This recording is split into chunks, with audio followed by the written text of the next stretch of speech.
Goodguys events are all about horsepower, and the first thing I think about when I think about horsepower is crate engines. We're here with Keith from Scoggin Dickey. We're going to get a little download on these amazing motors and what's out there from Chevrolet. Keith, how is the show going for you this weekend? It's an incredible show. It's just a tremendous, we've got racers doing autocross out here, guys that are gearheads, guys that are into restoration. It's a mature market for LS, so they're looking for Chevy crate engines to, replace something they had before. And so it's been a tremendous show for us. We love it every year. It really is amazing. You keep seeing these guys embrace autocross. You keep seeing a lot of this resto mod movement. I would have to think there's a lot of questions out there when it comes to drivetrain. What kind of questions are you seeing? What kind of misconceptions do you think there are out there when people think about crate motors? Well, I think the number one misconception is most but not all of the Chevy crate engines are fuel injected. And so a lot of the misconception is that, fuel injection is difficult. I don't know that I can understand it. Well, you don't have to, because all the engineers at GM have already done all the work for you. We have 3 different LS3s that we can ship you.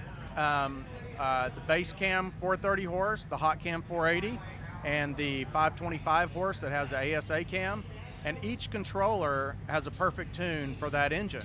So you just plug it in, connect a few wires, connect your fuel, coolant, and you're rolling away. You don't have to go get a tune. Now, the thought of swapping out the motor and going crate, I hear horror stories. I need this, I'm missing that. The wiring harness needs to be spliced. What am I going to do with fitment? Are any of those challenges really a challenge when it comes down to it?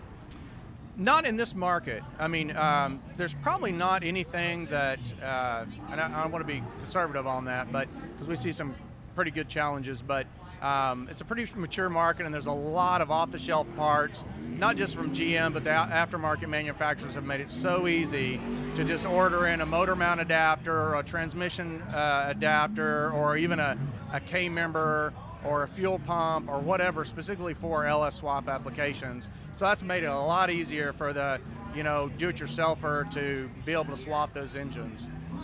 So what is new? What's the latest? Everyone knows the LS. The LS kind of revolutionized and really made crate motors really the thing.